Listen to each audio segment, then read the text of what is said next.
রাজধানীতে তৃতীয় দিনের মতো বহুতল ভবনগুলোর বিস্তারিত তথ্য সংগ্রহ করছে রাজধানী উন্নয়ন কর্তৃপক্ষ রাজুক।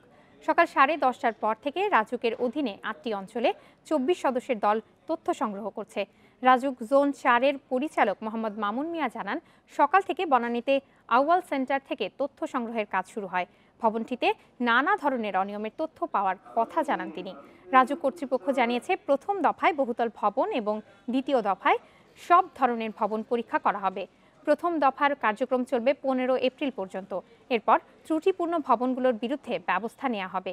বনানীর FR টাওয়ারে ভয়াবহ অগ্নিকাণ্ডের 4 দিন পর সোমবার থেকে বহুতল ভবনগুলোর তথ্য সংগ্রহ শুরু করে রাজুক।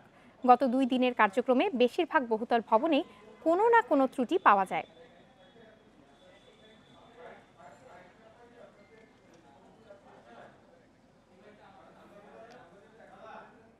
এ বিষয়ে আরো জানাতে রাজধানীর বনানী থেকে যোগ দিচ্ছেন সহকর্মী হাসিফ মাহমুদ শাহ।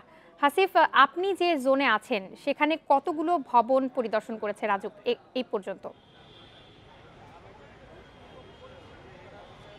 আমি এই মুহূর্তে আছি রাজধানীর বনানীর কামাল আতাতুর্ক এভিনিউতে। আমি একটু দেখাতে চাই যে আমি যে ভবনটার সামনে দাঁড়িয়ে আছি সেটা হলো ব্লু ওসান টাওয়ার। কিছুক্ষণ আগে রাজুক এই ভবনটিতে তাদের তথ্য সংগ্রহের কাজ চালিয়েছে। এর আগে চালিয়েছে ডেল্টা ডালিয়া এবং তার আগে আউয়াল সেন্টার।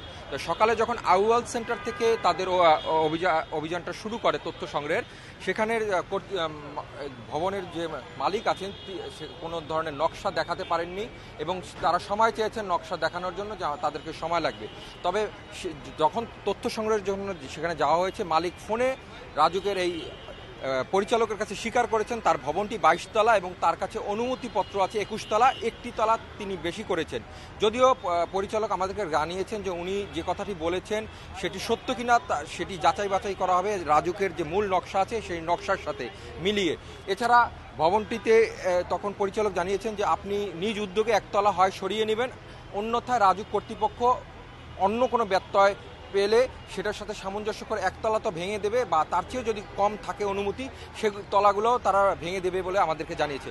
পরবর্তীতে ডেল্টা ডালিয়া যখন অভিযানটি চালায় তখন দেখা গেছে এই ভবনটি 15 তলা হলেও এটার কোনো ফায়ার এক্সিট নেই এবং ভবন মালিক এই বিষয়টি স্বীকার করেছে এবং তারা জানিয়েছে তারা দ্রুত এই বিষয়টি নজরদারির মাধ্যমে তারা এটা করে নেবে বলে তারা রাজুককে আশ্বস্ত করেছে।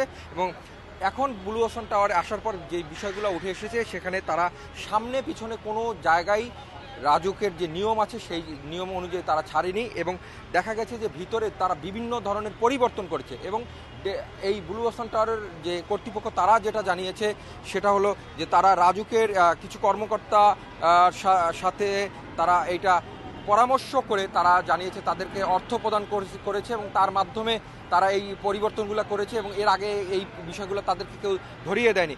এছাড়া তাদের যে ফায়ার এক্সিটটা থাকার কথা সেই ফায়ার এক্সিটটা ঠিক জায়গা মতো নেই বলে আমাদেরকে জানিয়েছে। আমি একটা জিনিস দেখাতে চাই যে ভবনটি অগ্নিঝুঁকিপূর্ণ বলে ইতিমধ্যেই ফায়ার সার্ভিস ও সিভিল ডিফেন্স একটি ব্যানার টানিয়ে দিয়েছে এবং বলেছে যে এই ভবনটিতে যদি আগুন লাগে সেক্ষেত্রে উপরের যে মানুষগুলো আছে তারা নামার জন্য কোনো ধরনের নির্গমন পথ নেই যে তারা নিচে নেমে আসবে। তো এই বিষয়গুলো আমরা দেখছি যে ভবনের সামনে পিছনে এবং পাশে জায়গা না ছাড়ার পাশাপাশি ভবনে যে ফায়ার এক্সিট না থাকা এবং পর্যাপ্ত পানির ব্যবস্থা না থাকা, গাড়ি পার্কিংয়ের ব্যবস্থা না থাকা সহ বিভিন্ন ধরনের ব্যত্যয় ঘটেছে বলে আমরা জানতে পেরেছি। আমাদেরকে এখানের পরিচালক জানিয়েছে গতকালকে পর্যন্ত তারা দ্বিতীয় দিনের মতো 42টি ভবনে তারা অভিযান পরিচালনা করেছে এবং 42টি ভবনের প্রত্যেকটি ভবনেই কোনো না কোনো ত্রুটি তারা খুঁজে পেয়েছেন বলে তারা নিশ্চিত করেছেন এবং তারা এখন প্রাথমিকভাবে তথ্য সংগ্রহের কাজ করছে, তারপরে তারা অভিযানে যাবে। আমরা জানতে চেয়েছিলাম এত অল্প সময়ের মধ্যে রাজধানীর ভবনগুলোতে অভিযান শেষ করা, তথ্য সংগ্রহ করা যাবে কিনা। তারা বলেছেন তারা 15 দিন পরে জানাতে পারবেন যে আসলে তাদের আর কি পরিমাণ তথ্য সংগ্রহের জন্য দিন দরকার হতে পারে বা ওই যে পরিমাণ তথ্য তারা সংগ্রহ করে তার উপরে অভিযান পরিচালনা করবে কিনা। এই ছিল আমার কাছে সবশেষ। রাজধানীর বনানী থেকে রাজুকের অভিযানের বিষয়ে জানাচ্ছিলেন সহকর্মী হাসিফ মাহমুদ।